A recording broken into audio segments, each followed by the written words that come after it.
For more on this, we're joined on set by Republican Senator from Tennessee and member of the Senate Judiciary, Finance, and Commerce Committees, Marsha Blackburn. Senator, thank you for being here. I'm delighted to join you. Thank you. So happy to have you. Thanks.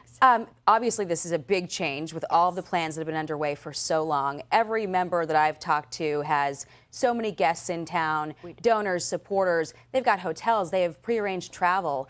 What are your people doing right now with this huge change? You know, everyone is so disappointed, but when it is single digits, when we're expecting snow tonight, President Trump and the Inaugural Committee made the right decision not to put people in danger in this type of weather. So everyone is adjusting. Many of them are planning to go to the Capital One Center tomorrow. They'll be at the rally. They're going to be there on Inaugural Monday so that they can participate. And we are planning to have a Tennessee reception, and we're going to make the best of it. Everybody knows President Donald Trump is going to get this country back on track. They are grateful that the Biden-Harris era is coming to an end. They are looking forward to having the golden years for the United States of America. I had a sneaking suspicion when Trump said way back when it was his last rally that would not be the case.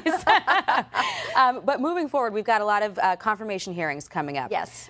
We know that this past week, Pete Hegseth had a bit of a frosty reception, but he's expected to glide on forward. Yes. Pam Bondi sparred with Democrats, but she's faring pretty well.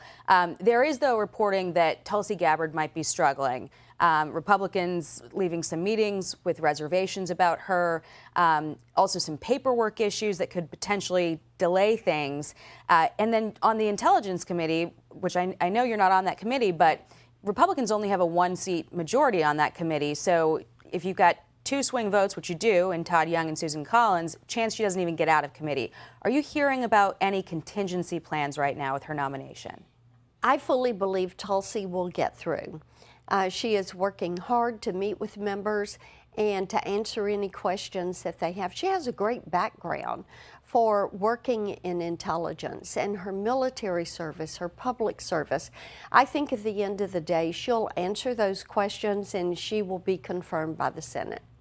There's also reporting that President Trump's first trip, once he comes into office, could be to California, to that area that was affected by the fires. I know that after the hurricanes, Eastern Tennessee got federal aid. There is this debate about conditioning federal aid for California. Should it be different for California than it was for Tennessee? What we want to see is California take the precautions that are necessary, look at mitigation plans, and put these things into place. We just grieve with all these families that have lost lives, have lost homes, have lost businesses. And as California rebuilds, let's make certain that they are building in a way that is good stewardship for everybody involved in this process. We all want them to be successful and to build back successfully, just like with Upper East Tennessee. I am working every single day with our local mayors, with homeowners, business owners, making certain that the response from FEMA, from the federal government, from the SBA, is matching what the needs are for those individuals in Upper East Tennessee. So am I wrong to hear a soft support for conditioning aid to California then? You know, Jackie, I think that as we look at how this money goes out, what we want to do is make certain that we are going to plan. What you always want to do is expect the best and make certain you've got plans for the worst. And when you are hearing of some of the conditions that were there, no water in the reservoirs, no tending to forest management. Got to be addressed. This has to be addressed for the good, the safety, the welfare of the citizens of California. President Biden heading out, Yes. but in his final acts has decided not to uphold the TikTok ban that he signed into law, but to instead unilaterally declare that there's a 28th Amendment to the Constitution, something that no president can do. Your thoughts on that?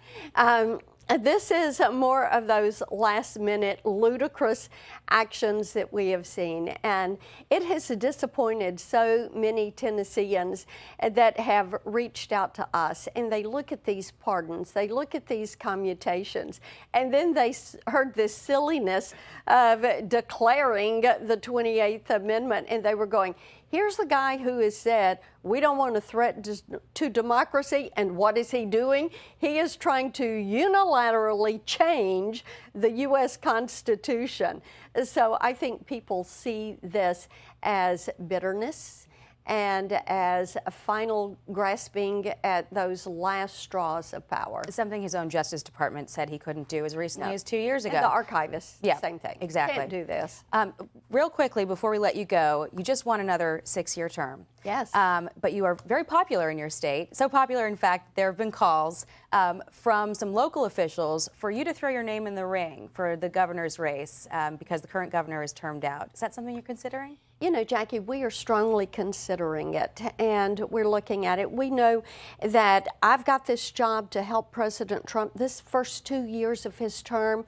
It is all about sending that power and control back to the states. We know that to implement that, like returning health care, returning education, it is going to take strong governors and strong state legislatures, and so we're strongly considering it. Fantastic. Some news made there. All right. Senator Marsha Blackburn, thank you very much for being here. Delighted to join you. Hope you have a great inauguration weekend and Monday. Yes. Thank you. Hey everyone, I'm Emily Campagno. Catch me and my co-hosts Harris Faulkner and Kaylee McEnany on Outnumbered every weekday at 12 p.m. Eastern, or set your DVR. Also, don't forget to subscribe to the Fox News YouTube page for daily highlights.